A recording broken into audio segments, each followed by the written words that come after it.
Hein, match pauvre en occasion, pauvre en spectacle. Heureusement qu'on a vu un beau but et une toile d'araignée d'Amrabat. Sinon, c'était assez compliqué. Hein. Ouh là là là là. Salut à tous, footeuses et footeux d'un famille, c'est Thomas. Fin du match entre le Stade Rennais et Angers dans cette deuxième journée, ce multiplex à 20h de cette Ligue 1 Conforama Mobalpa. Hygiène, poltron et sofa, Castorama, tout ce qui rime en A où il y a des meubles en kit, un but à 0, un but d'Ismaïl Assar, un super but, franchement, heureusement qu'il vient un peu sauver le show, le non-show même de ce match. Hein, c'était pas terrible. Du coup, les Rennais qui sont 12e avec 3 points, les Angevins qui sont 15e avec 0 points, 6 équipes à 0 points. On va voir les résultats à la fin de la vidéo, restez bien attentifs. En tout cas, on a vu que la Mouchi avait globalement même mis la même équipe avec l'ami Koubek dans les buts, Mecher et Gélin, Traoré, Ben Sebaini. Donc globalement c'était Ben Sebaini qui avait remplacé Ball, donc qui a encore blessé le pauvre Ludovic Ball, en point de base dans un 4-3-3, donc André, Léa Siliki et Grenier en rôle de 8-10, et puis devant Bourigeaud à droite, Diafra Sakho en pointe et l'ami Ismaïl Assar à gauche, mais ça a permuté beaucoup entre Bourigeaud et Sakho pour les hommes de Moulins qui avaient donc sur le fil à 10 contre 11 perdu contre Nîmes, 4 buts à 3 au stade Raymond Kopa.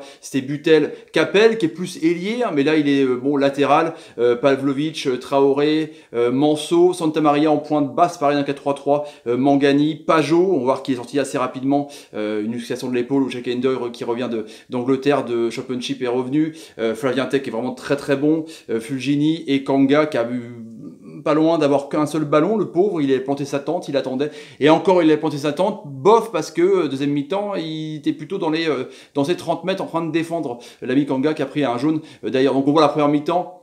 Hein, de toute façon, je vais direct aller sur les statistiques finales, parce que 58-42, 7 tirs cadrés pour les Angevins, boum, une bulle. Hein, Walou, 0, et 5 tirs cadrés, 5 tirs pour les Rennais, 2 tirs cadrés et un but. Ah, la vache. Le but, franchement, c'était le deuxième tir cadré. Il y a eu 2 tirs cadrés pour les Rennais, un avec une tête de Mecher où Butel fait un arrêt phénoménal, et le but d'Ismaïl Assar qui est donc cadré. C'est pauvre, truc de ouf quoi.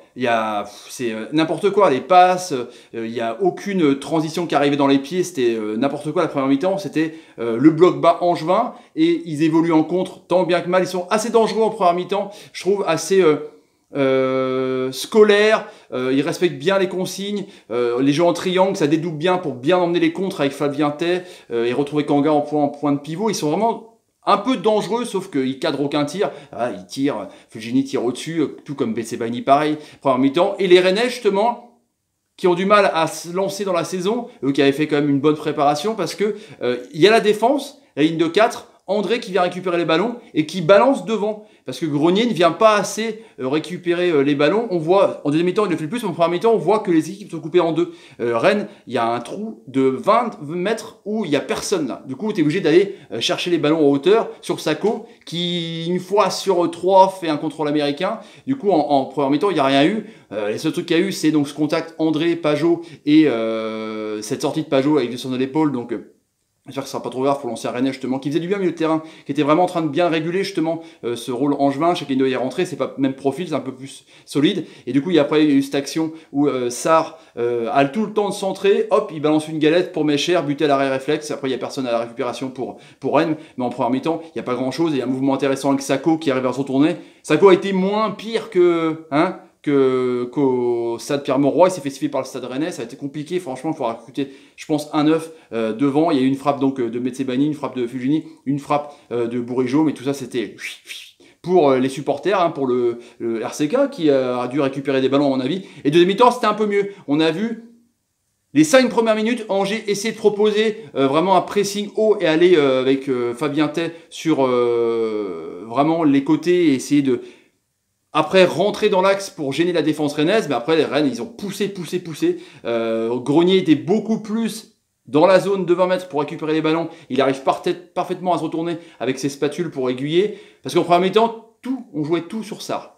C'est clair. Justement, il y a une belle action où l'ami Grenier lance Sarr en la vitesse. De toute façon, Sarr, c'est un gars qu'il faut lancer quand il est déjà en train de faire sa pointe de vitesse. Parce que sinon, en départ arrêté, il fait des dribbles une fois sur deux. Pareil, c'est un peu stéréotypé. Puis il se fait contrer par un défenseur qui l'attend. Mais sinon, en vitesse, c'est juste incroyable, quoi. Et il a une vitesse de pointe assez incroyable.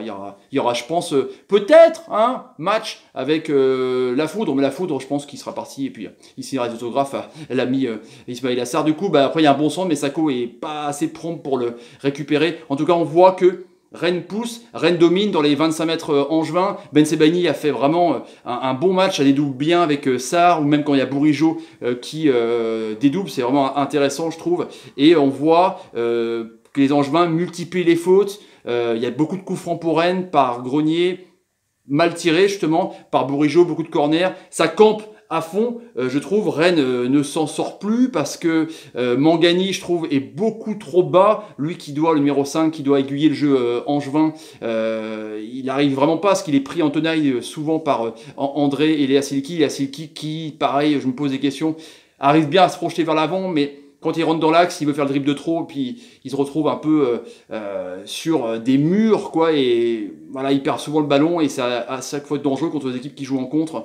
Et 73e minute, du coup, ce tir cadré, quoi, le premier tir cadré des deux, quoi. Un peu tendu quand même, franchement, et on voit que il y a une frappe de Kanga à la 78e minute.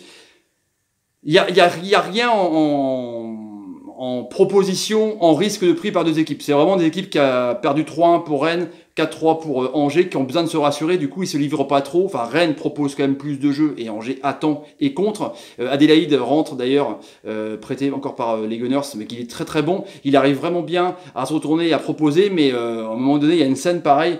Il fait toute la diagonale, il n'y a aucune proposition pour lui. Du coup, il est obligé de s'enfoncer dans l'axe et perdre le ballon par André qui récupère bien en mettant la jambe de côté. Et après, il y a une récupération d'Anglais ou plutôt un ballon perdu au milieu de terrain. Hop, crochet, il lance Ismail Assar. Donc là, tu vois, 5 maillots jaunes aller dans l'axe, défendre sur Son Père. Il y avait Son Père. Donc il laisse Sarr tout seul, tac, tac, tac, il rentre dans l'axe. Isla emmène gentiment pour bien poser le ballon avec un peu de la vitesse. On voit le ballon qui tourne en l'emmenant et puis il fait un magnifique frappe enroulée à la Titi Henry et il déloge un peu la famille d'Arabas. Donc c'est vraiment le but du match, un super but mérité parce qu'il a été quand même meilleur, je trouve, Ismail Assar. Ensuite, il n'y a pas grand chose, il y a un coup franc de Mangani qui est contré par le mur, quelques contres angevins qui sont pas dangereux, quelques contres rennais, Cassillo qui rentre en pointe et Da Silva donc sort Sako est sifflé, il fait une défense à 5 pour rester bien en bloc, Lamouchi pour vraiment, il a peur d'Angers évidemment, et Angers bah voilà ils essayent, ils dédoublent, mais quand tu te prends une défense à 5 c'est compliqué, et on voit que Moulin était un peu décontenancé, Angers n'y arrive pas, il y a des bons joueurs de ballon, mais après le repositionnement de Capel, c'est bizarre. Adélaïde était intéressant, pourquoi pas titulaire la prochaine fois. Mangani, un peu trop bas, je trouve, pour essayer d'aiguiller, réguler le ballon. Fabaté, toujours pareil, toujours bon. En tout cas, on voit l'absence de Toko Ekambi, ça va être un peu compliqué. Ceux qui a marqué tous les buts, 17 buts l'an dernier. Rennes, c'est mieux, c'est pas ouf, mais ils ont essayé en tout cas de proposer du jeu et aller chercher cette victoire. Grenier était plus en vue en deuxième mi-temps, mais peut-être mieux protégé par le milieu de terrain. Sarr a été mieux, pareil, proposé, passé pas mal sur son côté. Sako, bah voilà quoi, Sako a été un peu plus disponible, mais tu peux pas lui faire confiance quand tu essayes de jouer au but sur lui, bah il perd un ballon sur deux. En tout cas, Rennes empoche les 3 points et Angers, voilà, il faudra qu'il se réveille parce que c'est 2 défaites sur 2 matchs. Voilà les amis pour le débrief du soir de ce Rennes-Angers, 1-0. Si vous avez envie de la chaîne, n'hésitez pas, tapez sur ma ganache, partagez la vidéo sur Facebook et Twitter. C'est important pour me soutenir sur YouTube, c'est une heure de la guerre. Et suivez-moi sur Twitter et Facebook, Twitter et Facebook. Mettez des commentaires sur ce que vous pensez un peu du match, la prestation rennaise et la prestation en juin. Mettez des pouces quand l'ami André vous fait une bonne passe. Merci Benjamin, t'es super cool, t'es un génie. Allez l'ami, salut et salut. Et oui, Nice, match nul, un partout. Les amis Montpellier ont gagné 2-1. Pareil, gagné 3, on a vu dans le débrief. C'est pas mal, quoi. Franchement, c'était bien. 0-0 entre Monaco et Lille. Voilà, les amis, salut, je vous laisse, bonne nuit. Oh là là là là. Pauvre, mais c'est 3 points.